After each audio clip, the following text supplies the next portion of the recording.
Hey folks, Randy Gold, Trout Magnet Man with you here today. Just wanted to give a little bit more information about the Ulterra Quest trolling motor. Have not been out fishing, as many of you know that watch my channel. Those of you that are not familiar with my channel, I have fast become a fair weather fisherman. I'm already there. I just don't get out in bad weather, and that seems to be all we've had here for quite a while. Rain, snow, cold weather, real cold weather, and a lot of wind. So I just haven't gotten out. Wanted to go out and fish, but just the conditions just hadn't been right for me. Being an ultralight angler, especially in the wind, I can't stand fishing in the wind. When you're throwing 1 gram jig heads, half gram jig heads, using 2-pound test line, the wind will just kill you. But anyway, we're going to get out and fish when we can, but don't know when that'll be. But I have been out 4 times since I got the boat and the motor, the trolling motor, the Ulterra Quest. And just wanted to pass on some information that I tested out here during this cold spell we had this past week. It lasted for about a week, which was way too long. One of the days it got down to 0 degrees. But for those of you who've owned the 1st and 2nd generation Ulterra Quest trolling motors, you know that when the temperature got to 32 degrees, sometimes a little above 32 degrees, these motors are subject not to deploy or stow. And I can remember many a time heading down the road to Nickajack, and I'd sit in the parking lot waiting for the sun to get up good and high on that motor. It's going to warm up like in the mid to upper 40s during the day. I wanted that motor to get warm, because what would happen on those old Ulterras were you could try to deploy it in cold weather. I'm talking about, freezing or below, and it's subject to not do it at all, or it's subject to come partially way up and then freeze, and then it won't go down, it won't do anything. And so the other morning I said, that's a feature I have not tested out. So I went out to the shop. It was a 14 degrees in the shop, and I stowed and deployed that motor several times. Piece of cake, nothing at all like the old ones.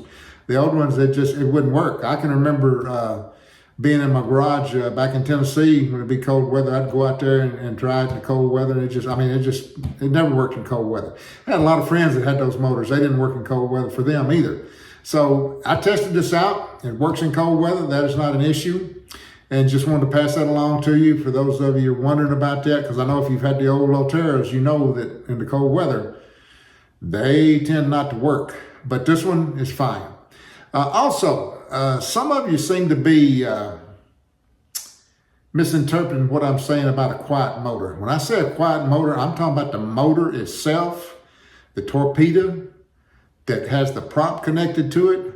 The prop turning is quiet. You can't hear it. It's quiet as a church mouse. Some of you have called me out on that the motor's not quiet.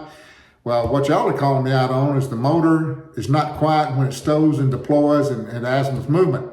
I could care less how noisy the motor is when it stows and deploys. That's a 105-pound trolling motor that's got a jack arm coming up and down, and it's going to make some noise. That's just a fact.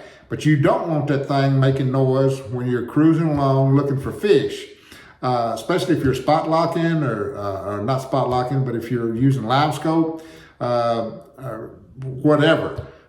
This trolling motor it doesn't make any noise. The stow and deploy, yeah, it makes noise. It's going to have to make noise. That's just the way it is. But just wanted to pass that along. For those of you who have any questions about this motor, if you leave a comment with a question, I'll certainly try to get back to you. I answer most questions that people leave in the comment section. Also, I do not know of anybody who has the new Ulterra without the Quest features. It has the advanced GPS on it, that new motor. You can get the Quest Ulterra, which has the beefed up frame, the beefed up arm, everything is beefed up about it. Or you can get the other new Ulterra that just has the advanced GPS functions that's new and improved. But the frame, the lifting arm, the mechanisms, all of that's the same. I just don't know. From my experience with my 2 older Ulterras, I didn't want to go through none of that again. And that's why I've put out the extra money for the Quest. I just don't need problems with stowing, deploying on the water. So I don't know, maybe some of you who've got that new motor with the advanced GPS features can tell me about it, how it works mechanically, but I would just be leery of that because from my understanding, Minn Kota has not upgraded any of the mechanics in that motor at all. They've upgraded the electronics, but they haven't upgraded the mechanical part of it. Now, let me say this, folks. I am not sponsored in any shape, form, or fashion by Minn Kota. So what I'm telling you about the motors is how I see it and how they work for me. They have nothing to do with me. They don't give me anything. They don't give me a discount, nothing. I pay for that motor just like y'all would pay for it. So anyway, folks, just want to bring you up those few tidbits on the motor. We will get back out and we will put this motor through its paces some more, which I've already, done quite a bit. But we're going to do more and get some videos on the water when the weather gets good. But the weather's going to have to get good before I get out. So I appreciate you watching. So until next time, soar live them all, and life is good.